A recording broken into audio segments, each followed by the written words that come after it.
This is Arif Halaby on your hometown station, AM 1220, KHTS. Welcome to the show, Total Financial Solutions, Safer Money Hour. I'm Arif Halaby, that's Jeff Gerard, talking about your family's finances, getting out of debt, of course, managing money, planning for your future. What does that look like when you're trying to look to get a higher income when you are building and planning for retirement? Now, look, we've discussed this many times in the past, and one of the things that we've talked about is simply this. You can expect some changes with Social Security, right? We just saw the first ever pay raise. I say first ever because if you've retired in the last 8 or 9 or 10 years, that's about it. It's the first ever. Because I think we've had maybe two pay raises in 9 or 10 years. And both of them, besides the one that's supposedly coming up next year, both of them actually took the money in the front door, Social Security, and out the back door through something called Medicare. That was exciting. Clever, huh? So they raised the Medicare premiums nearly identical to the amount that they gave you as a pay raise. So do you think things have become more expensive over the last 8 or 9 or 10 years? Yeah. Yes, folks. Look, gas has gone up and down. I understand that. But you have to realize a couple of things. One of those being that there is no way in the world that prices aren't going to go up. In fact, the Federal Reserve, the federal government, the U.S. Treasury, state of California, they all count on inflation going up. That's part of their way to assume and absorb debt. In fact, it's not required. There's a way to create an economy where the dollar is valuable, whatever currency we're using at the time is valuable, where there's extra purpose. But in order to spend the kind of debt that we have accumulated, both as a city, state, county, federal government, you have to have an inflationary force. It's why you have a 3% cost of living increase with some of the older pensions or more. It is why your rent goes up. Right, Jeff, back in the day when you were a young, eager lad and a renter? Was there hang on. Was there ever a time that rent didn't go up year after year? No, it didn't. And I thought, well, the space didn't get any bigger. You know, the walls didn't get any brighter. The carpet wasn't any newer. In fact, everything went kind of down because you use it. Things deteriorate, but yet they get more expensive. Kind of interesting. Yeah, when you think of it, folks, I think you have to realize that things are going to be more expensive, but what doesn't get more expensive? Usually your mortgage. Property taxes maybe, but your mortgage, no.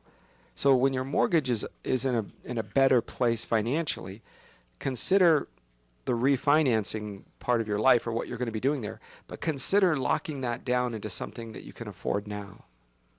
Because I'll give you an example. When my parents were young and 1976, and they bought a house, and it was a struggle, and it was, I don't know if we can do this. We're going from $180 a month to $400 a month with taxes and insurance. That's going to be a tough move. Can we afford it? It's very expensive. $400 a month. When you have a refinanced loan, or when you have a loan, day one, your payment is the same as it was or will be on month 360, 30 years later. So your payment doesn't go up. And that gives you a chance to have a guarantee of a payment. I like that. Water goes up. It shouldn't. Oh, you don't understand. How about we just look at your pensions, folks? How about we look at how much money it costs to exist and to create the community college system? Do you not understand the amount of money that is pulled out of taxpayer world to fund the public entities? It's an enormous amount of dollars. So it doesn't just come from air. And then they took the money that was designed for gasoline tax to fix the roads and car registration designed to fix the infrastructure of the roads and bridges, and they took it. State of California took it. No, let me back up. The Democrat state legislature took it. De Leon took it, whose name really isn't De Leon, it's Leon, but he wanted to be more Hispanic, so he added the de. Took it. Said, we're going to assign it over here. We're going to give it over here to this pet project, to this pet project. So the dollars that were set aside for road infrastructure went where? off to the other side and said, we're now going into the system of their pockets. So we need more money. Fix potholes. It's like, go and raise the gasoline tax.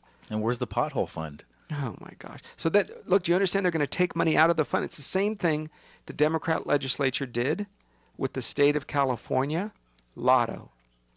It's for our children. It's for bridges. I mean children. It's for schools.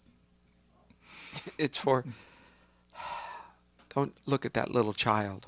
And they have, 4 children playing, and they get one from each minority background so they don't look like racist, and all of them play, and they throw a couple of girls in there and a couple little boys, and you get the nice little, check the box racial mix, and everybody just feels, well, gosh, if I don't vote for that, I must be a racist, bigot, sexist. I don't like children. Vote for the lotto. And the exact same money that was added to the education fund was taken out on the back door. In other words, they reduced the budget.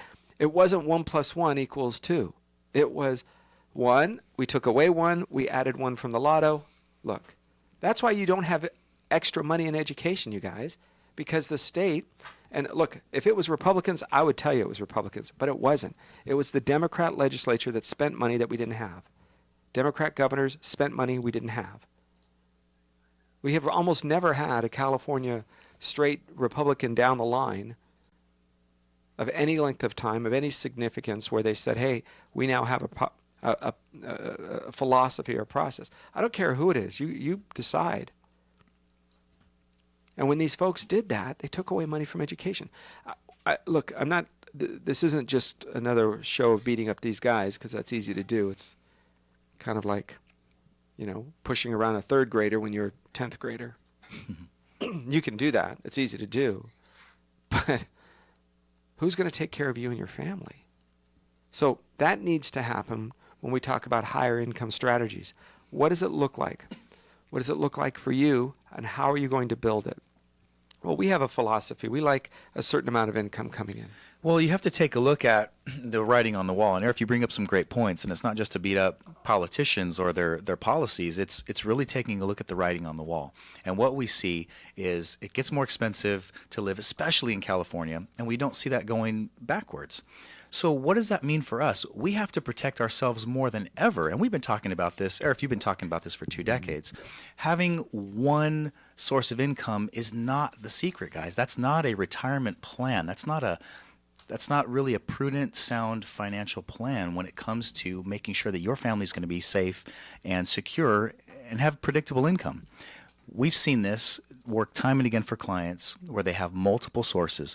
I think that when you start with a baseline number of 3 sources of income, but shoot for 5. Look for 5 sources. Say, where can I get 5 sources of income? Maybe you still have a pension coming from work. Maybe you have an old job from, gosh, we've seen this 10, 20 years ago. Someone retired from a job or separated from service. They built up a little bit of a pension, and they moved on to another career path, another field. And so they'll have those dollars when they retire. So maybe it's a pension, maybe it's Social Security, but I want you to also save in your company retirement plan. Now, if you can do that, that's, I think, the baseline of having 3 is a safer approach to having diversified income. I like it. And when we talk about meeting with your CPA or your tax advisor, your estate planning attorney, your insurance professional, financial advisory team, those folks' job is to get together and to really build, if you will, a solution based around your needs, not whatever cookie cutter they go to the back shelf and, okay, this is a level 21. Let's bring them out. No, this is for you and your family. So your income needs are going to be different. Today we are at record numbers, if not at this moment, pretty darn close, and it just goes and comes. We are at near record numbers when it comes to the stock market. If you have accounts that are at near all-time highs or you are growing in value, are you getting a call from your broker? From your financial advisor? Hey, let's sell. Hey, let's take half. You know what? We've seen a record growth. We might continue, but let's just play it safe. You're 3 years from retirement. Let's take some money and move it off to the side. Maybe a third, maybe half. I don't know. Let's get it out of the market. Why aren't you getting those phone calls? Because the way the financial world, most of them anyway, receive their paycheck is when your money is at risk. Your money has to be at risk for loss in order for them to make a paycheck. If your money is moved to safety, I don't mean some accounts where they go down a little bit versus a lot. I mean accounts that don't go down at all. If your money is in a place where you do not have risk, then they cannot charge a fee. But wouldn't it be nice if you could take some of the cream off the top? That's what we do. Total Financial Solutions is about moving your money to safety. It's about putting you in a place where you're not at risk, where you're not going backwards, and where when the market goes backwards, you don't have to lose a penny. Look, with us, you're not going to get home run rates of return. You're going to get reasonable rates of return. 3 to 5, 3 to 6%, maybe as much as 4 on average, depending on the time, depending on when you, but over time, you're probably going to be right in that 3 to 6 range. You're not going to hit home runs, but you don't go backwards either. You guys, that's pretty darn important. So how do you keep that going? Well, when you're talking about 3 sources of income, give me one, and let's flesh that out a little bit here. Okay, well, most people kind of think about Social Security. Pensions are kind of going by the wayside, so they don't really think about that. But what do people do most often, I think, is they put money away in their company retirement plan where they can put dollars away. You might call that a 401k if you work for a for-profit company. But let's say you're a teacher or a nurse and you have a 403b or a tax sheltered annuity. No, I don't have that. I have a TSA.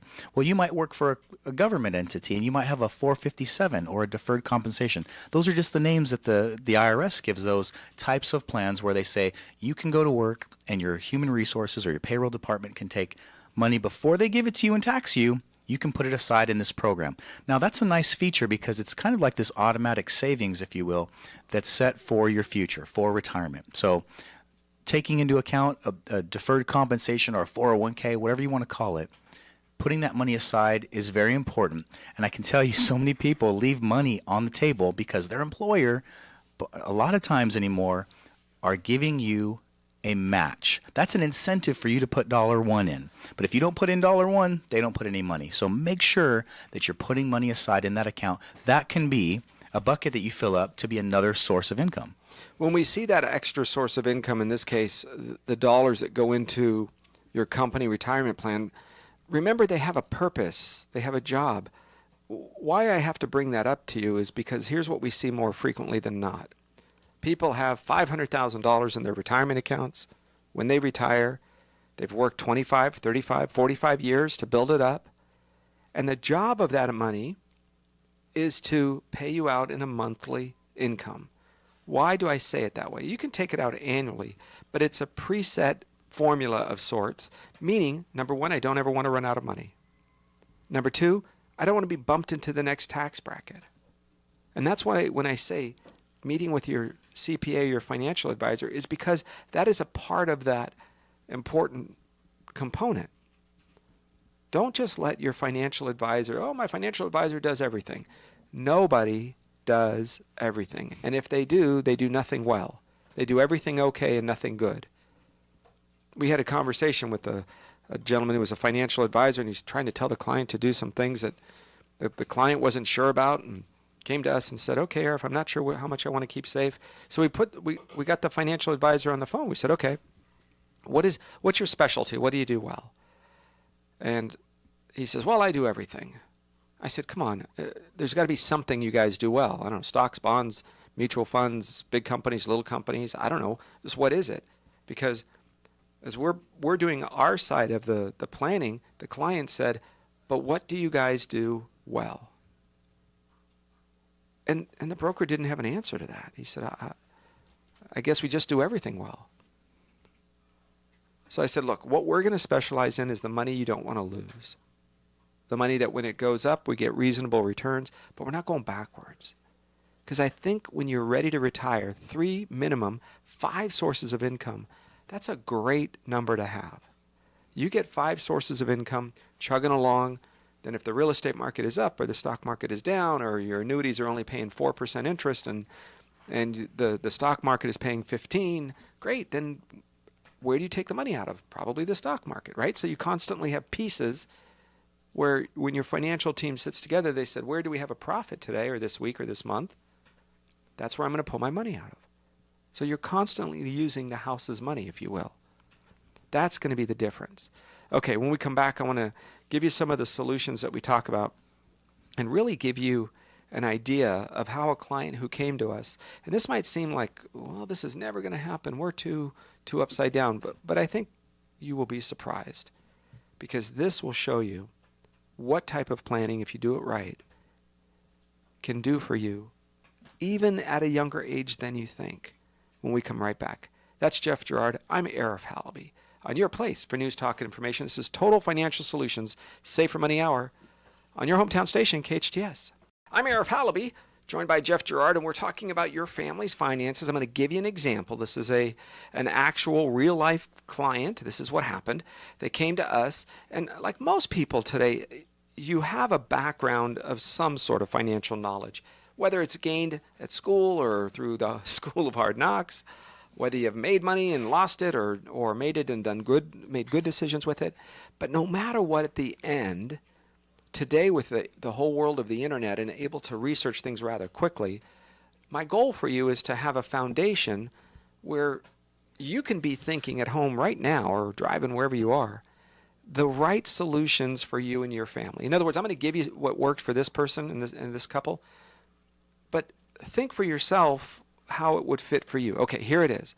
They both had jobs. One had a pension.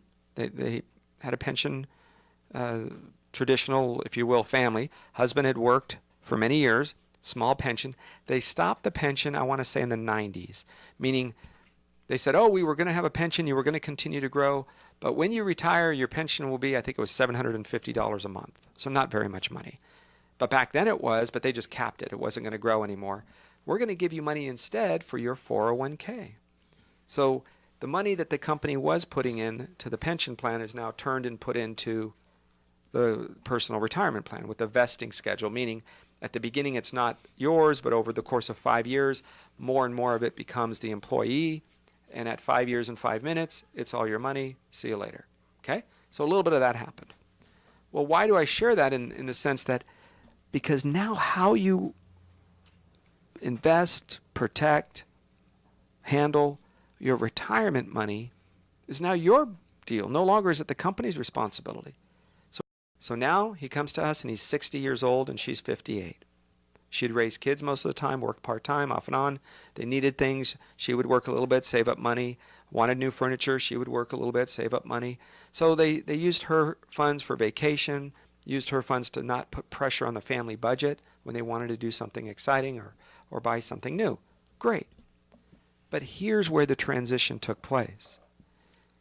He had this old little retirement account, and it grew. It was about $100,000 when we got it. And he said, Arif, I'm going to work another 5 years, maybe 6.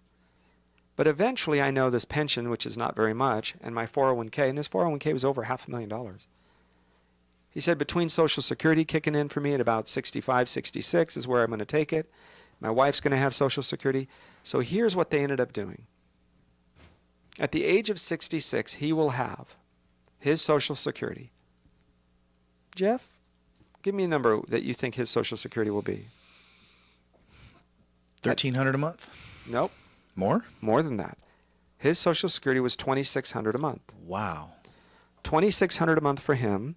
Hers is equal to half, because unless she worked and earned more, but you're entitled to half of his. So that's what she did. So hers was $1,300 a month. 2 sources of income coming from the same kind of faucet, but 2 buckets. Okay? Mm-hmm. Fine. He had his old retirement account that we had put in. It was about $100,000. It's going to estimate at age 70, okay, so a little bit after he stops working, at age 70, at $1,000 a month. Just an estimate, okay, roughly. 3 sources of income. His current retirement account is $500,000. Because he's worked at a place and it's vested, once you are working at a job at 59 years old, 59 and a half to be exact, you're allowed to take out some or part of those dollars, move it out of risk, still keep the account, still get 401k matching, still get company contribution, all of that, nothing is changing. But what he's allowed to do is take those funds and move them into safety when the market's at all-time highs. Let's get the gains and move off to the side. So he did that with a little bit more than half, about 300,000. So we expect that 300,000 to be at about 2,500 a month. Nice. Okay, that's another fourth source of income.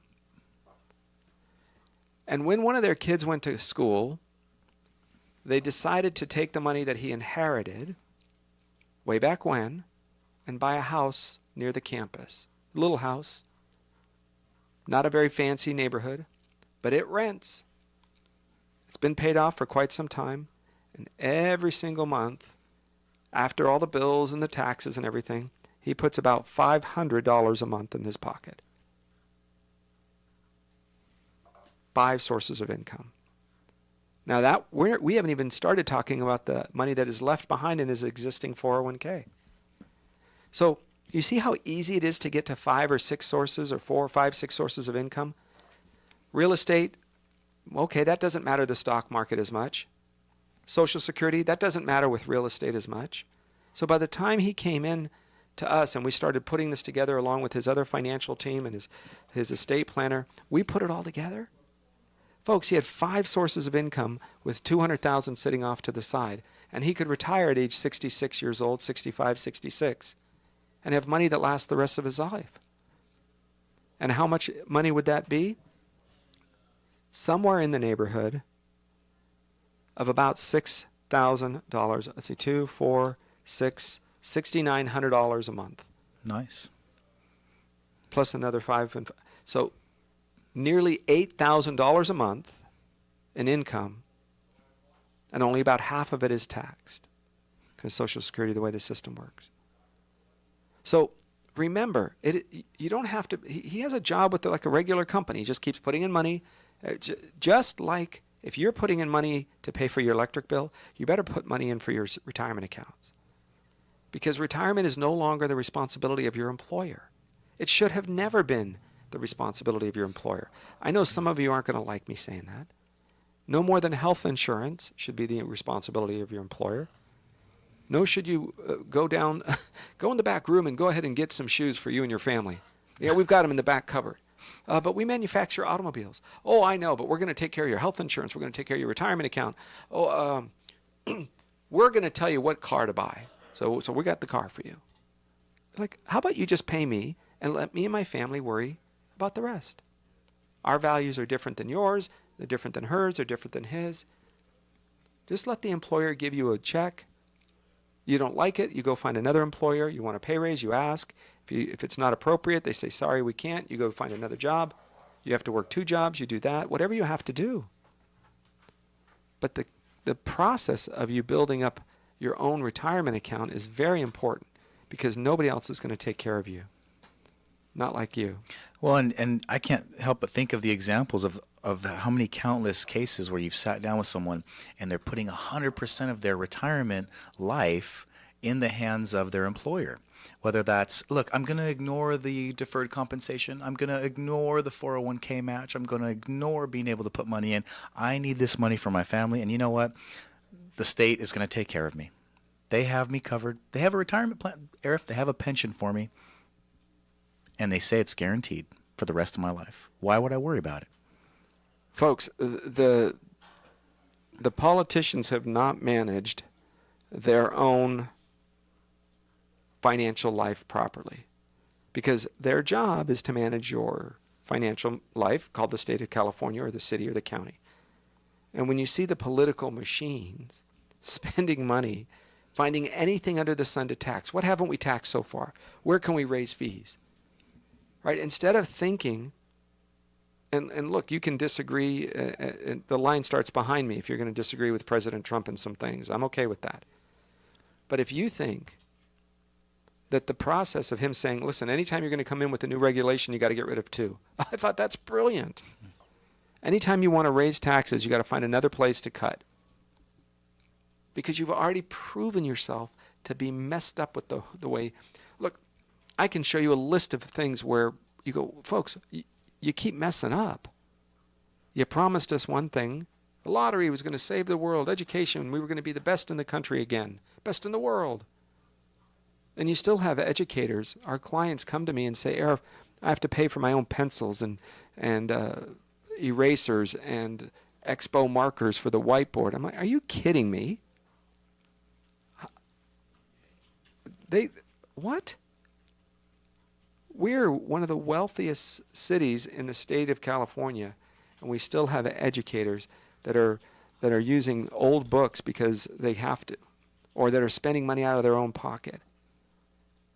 I may have a challenge sometimes and an issue with some of these pensions, but folks, you cannot deny that a teacher is writing checks out of or swiping her own debit card to make sure the students can have a financial or can have an educational life for their future. So how are we going to do that? Some of our solutions, Jeff, we've talked about that. Well, I think it's a big deal that you're talking about some of the ways that you can achieve these different sources of income. It's not very difficult, as you were mentioning, but a lot of it is going to depend on you making sure that you pay yourself first, or at least alongside everybody else. Look, I get it. It's difficult to save money in our own minds, but from experience, I can also tell you that if you plan your life around, look, the ideally, if you could save half, that would be amazing. You could retire early the way you wanted to, I bet, in most cases. 70%, that's about middle of the road, but if you can live on 90%, just 90, just start with 10% and put that aside for you, that can give you a very nice baseline, at least to count on down the road. And now you couple that with putting it in a place where it doesn't go backwards from any risk or fees. Now that's pretty solid right there. So the choice is yours. You have to put some money aside. Or you don't have to, or if you want to be destitute, if you don't want to have a healthy retirement, or if you want to work till you die in your chair. I mean, that's what a lot of people think, right? But that's not really the case. We get older, we get sick, we need someone to take care of us. And do we have the money to do that? Do you want to be a ward of the state, or do you want to have freedom and financial choices? Having some of these accounts set aside, it doesn't take very much to get started. And once you do that, then I think it's going to be the thing that makes all the difference. And when you're doing the process of building your income, remember there has to be some sort of a cost of living increase. The client that I went through earlier, Social Security is going to be his about $2,600 a month. Hers is about $1,300 a month. Okay, that's nice. That's $4,000 or so coming in, $3,900. That's a big chunk of money. But if you did that same number 10 years ago, you're still about the same number today. So no matter what, cost of living and Social Security financially, it just can't keep up. It's another place where we have some financial issues. But when you start thinking about the next chunk of money, the money that he set aside in his retirement account that we took and we put into a fixed indexed annuity where it did not go backwards, we're not paying a monthly fee, there's no quarterly fee, there's no income rider fee, right? People say, oh, I have one just like yours. I pay 0.95%. I go, it is not just like ours because you pay an income rider fee. Do you know that? Well, I don't understand. Yeah, it's just 0.95%. Well, let's do the math. Take a look, and this is about what it comes out to per month. Does that work for you? Well, gosh, I didn't know that. Because when you are charged fees in your retirement accounts, they are cumulative. You have to count them cumulatively. Paid $4,000 this year, $5,000 next year, $6,000 that year, $5,000, $4,000, $6,000. Add them all up since the beginning of your account. This is, by the way, what Wall Street will not want you to do. This is a deadly, you pull this trigger, this is a deadly deal killer when it comes to the financial, what's the right term? The financial sustainability of your retirement account staying in that world of risk. So when all of that came through, then okay, fine. I put in 100,000, it's worth 140. Let me give you the what did we call it? The overfeed client of the week. Mm-hmm. We're going to have this new segment, the overfeed client of the week. Okay, overfeed client of the week. They put in $60,000 in an account. It's gone up and down, up and down, up and down. It was about 5 years ago, a little more than 5 years ago. $60,000 in the account. Today it's worth $74,000. Okay, $14,000, not bad. 5 years, we had some tough years, good years. Bad investments inside of there, good ones. Then we looked at the fees. And it's not us doing it. When you come to our office, give me 15 minutes, and that might even be too long. I bet I can get it in as long as they answer the phone, because we call the company directly. It's not me asking these questions or giving you an analysis or looking it up on some website. No, it's the company. We have a worksheet that we fill out. Name, who are we speaking with, and then we ask questions. You decide if that's too much or too little. When we ask the questions, we fill in the form. How much per fees? In this particular case, the fees were 1.25%. So what does that mean? Well, 1 is a small number. I like that. 0.25%, that's pretty good. It's not a problem. Well, until we did the math. 1.25% was about $700 and change, about $750, let's say. At $750 a year, $750 a year in fees for that account, and the growth in that account was $14,000. So you go, see, I pay $750 for $14,000. No. How many years did you have that account? Well, it was a little over 5. So now you're looking at somewhere in the neighborhood of $3,750 in fees. $3,750 in fees to make about $14,000. Okay, you decide if that's fair. You think if that's, but now you know. And you might say, you know what, I'm willing to make that deal. Good for you. Awesome, nice. But you don't get to say I'm paying $750 and I've made $14,000. That's not right. That's what Wall Street wants you to do, but that's not correct. The correct is how much in all the fees have you paid since the beginning of that account? And because you're adding up all the interest you've made since the beginning of that account. Sure. Yeah, and then think about it. You're taking 100% of the risk, and you're giving up 25% of the profits in that scenario. If you're okay with that, then fine, but go into it eyes wide open. See, we get stuck on what Eric was talking about, is that low fee. It's a nominal fee. Oh, I only pay $35. Oh, it's only 1%. We don't spend percentages, right? You have to think about those in dollar figures and what that means for the growth or not the growth of your account. That's important. And you don't want something happening in China or something happening in Washington, D.C. or San Francisco or North Korea or Sacramento. You don't want those kinds of things that happen, that can happen, that it changes your financial life. You can't go back to work. If you're 71 years old and you've been out of the workforce for 6 or 7 years, and you try to go back, well, I'm going to go back and be a consultant, and you haven't stayed up to date. You haven't stayed up to date on what's going on. You're not familiar with what's happening with the trends in technology or the trends in the market. You start to look at it. When you come back, you say, hey, everybody, I'm here. Oh, maybe one person you recognize, but all the others have kind of moved on. Who? Oh, yeah, well, that's right. We've heard about you. Yeah, I'm still working on the Jones project over here. But you're not up to date. So what do you have to go back and work for, I don't know, minimum wage, maybe more? Kind of be somebody's assistant who you used to train, and now you're their junior assistant? Right? Do you see where I'm going with that? Is you're out of the workforce. Your skill set is not as important as it used to be. So you don't want that time to be the most vulnerable time of your life, financially speaking. Well, you're hitting it right on the head, because when we get to retirement, or those retirement years, those are the times when we should have had all of the boxes checked, right? We've already sacrificed, right? We put our families and ourselves first financially. At least we hope you did.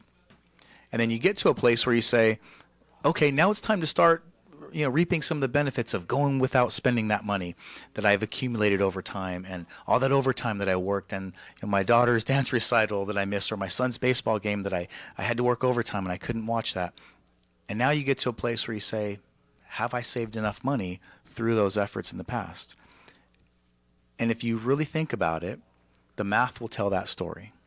You can't say, well, look what I gave up to get this. Sadly, all that matters is what this is right now at that moment in time. Because you can't buy the time back. The time is gone, and it's gone forever. That's right. So we're going to watch that. Okay, I've got a backup plan for you. This is going to be pretty fun. When we come back, I've got a backup plan just in case one of you passes away sooner than you expected. Right? I love when people say, oh, I don't plan on dying. Great. Sign up the last 10 people who went to work this morning that aren't coming home tonight.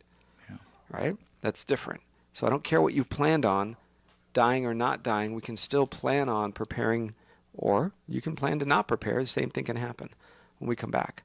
Folks, we've got that for you and a whole lot more on Total Financial Solutions Safer Money Hour. I'm Arif Halaby, and that's Jeff Gerard. You're listening to your hometown station, KHTS. Thanks for listening to your hometown station, AM 1220, KHTS. Hey, welcome back to the show, Total Financial Solutions Safer Money Hour. Okay, Jeff Gerard is there. I am Arif Halaby. We're talking about your family's financial life. Look, when we're looking at or trying to build multiple sources of income in retirement, we have to think about a couple of things. And one of those specifically is, does it make sense, if you will, to have multiple sources of income, or at least to start working down that road when it seems like it's too late, right? You're in your 50s or 60s. Even when I started saving at age 18, really, this is the truth, right? I started saving at age 18. Even when I did that, it was like almost 19 years old by the time I started, because it took me a while to save up to open the account. I thought, man, I lost 6 months. Man, that's just, you know what, that's going to kill me. I can't believe it. 6 months? What am I going to do? So, of course, when you're older, it sounds ridiculous, but when you're 18, you think, wow, 6 months, I could have been saving for the last 6 months and I've blown all that money. So keep in mind that your objective is to save money for your future and your retirement. Whenever you start, it's never too late. We've had people start when they're 60. That's and right. We're going to retire when they're 70 or 72. That's 12 years. What's the difference between 50 and starting when you're going to retire at 62? You can do it. You may have to make some adjustments. Maybe you're going to pay off some debt, because one of the sources of income that you can have is just not having a house payment. That's right. That's almost like another source of income that you were planning on, not having that money, and now you have it. It's almost like getting a pay raise. Likewise with you paying off a car or a long-term debt before you get to retirement. That's almost like a phantom raise, if you will, financially speaking, because you don't have to go without that money now. Now, if I don't want you to give people too much hope, because otherwise they're going to blow all their money till they're 60 and say, hey, you've got a strategy for me to start saving at 60, retire at 72. I'm going to be on the beach with a little drink with an umbrella in it. I don't think that's going to happen every time. No, I think you're going to have some level of discipline, or at least you should. The idea for you to have multiple sources of income is not just so that you could be somebody who blows money, right? Even though the dollars are coming in, I want you to save. You need to have money in an emergency account, checking or savings, CDs, whatever it is that you use for savings or emergencies, because the concept of, I just need $50 or $50,000 or $10,000 or $5,000, without having to trigger it out of your retirement account, and then your CPA gives you a call and says, what the heck did you just do? Right. We built you for a retirement plan to be in this tax bracket, and all of a sudden you withdrew $10,000 to take your family on a cruise. That's now put you in a whole different bracket. That means your Social Security is taxed now. That means your income is going to be, these dollars are taxed at a potentially higher bracket. With all that to say, your CPA says you took out $10,000 and, I don't know, what are you getting, an extra $3,000? You're like, oh, no, I got 10. No, because they're going to pull money from your other sources of income. So you cannot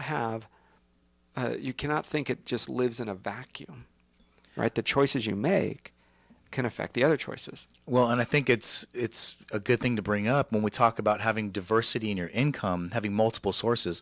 I think, of course, working with your CPA or your tax preparer, you may want to have some money set off to the side that is after tax.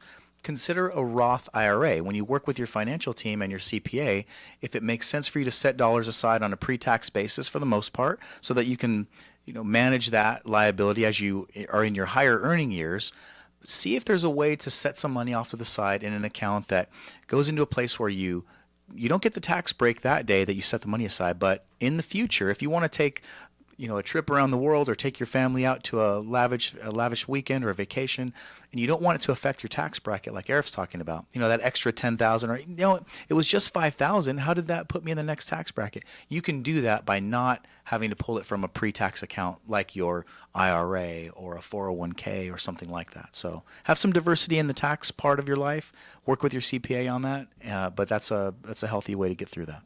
So here's what I want you to do. You need to look at your bills. It's going to start with the budget. You're going to sit down and lay out What kind of bills will we have in retirement? Today, of course, it's nice, but you never pay off your cell phone bill. Right? It's not like a new car. You say, "Oh, I'll have 60 months and then it's paid off." No, cell phones are never paid off. Your internet never paid off. Your cable television never paid off. So those three things that never existed before, your parents and grandparents never had to worry about that extra source of dollars that had to come in the front door to go out just to call life normal. Now, you can live without a cable bill. You can live without the internet. You can live without a cell phone. But today they have become utilities. In the past, we said, "Oh, your electric bill." People said, "Oh, my parents grew up without electricity. We had a wood stove. We had candles. We did fine." Okay. You can still, of course, do that. But ultimately, over time, electricity, a refrigerator, not an ice box, those things became electricity, just part of life. It became a utility.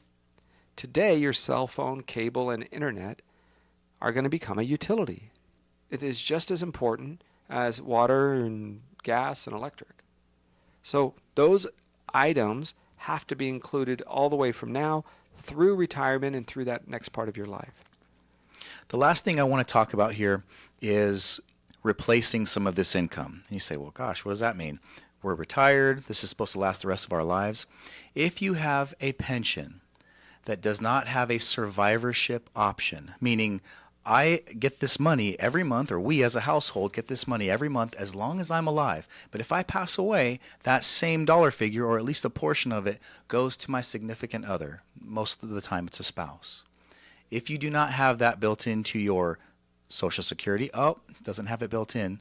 If you didn't choose the right option on your pension, let's say you took the highest option and you didn't choose that survivor option, make sure that some of these dollars, like Eric's talking about, having that savings part of your budget, make sure some of those dollars go towards a plan to replace that income if you pass away early. And we are talking about life insurance. That backup plan needs to have a life insurance policy, whether it's a term life insurance or an indexed universal life or a whole life. They all have different purposes. You need to speak with your insurance professional. You can talk with us. That's what we do. We put that plan together. We work with it within your budget. We figure out what works and what's needed, give you choices and options that you can decide.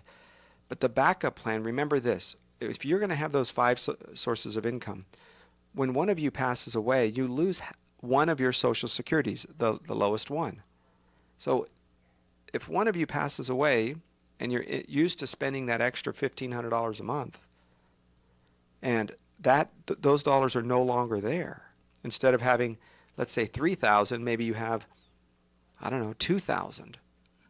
Well, how are you going to live with $1,000 less next month than you didn't last month? So you need to have a backup plan to replace that revenue.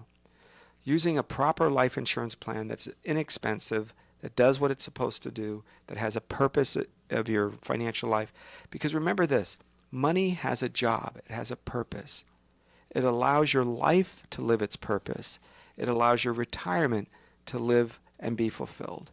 Those are very important things to remember. Money does not exist by itself. It doesn't have a mind or a job on its own until you assign it, both a job and purpose. Thanks for joining us. That's Jeff Gerard. I'm Arif Halaby. Every week at this time, the Total Financial Hour, we're right here on your hometown station. Arif Halaby on Total Financial Solutions, Save for Money Hour on AM 1220 KHTS.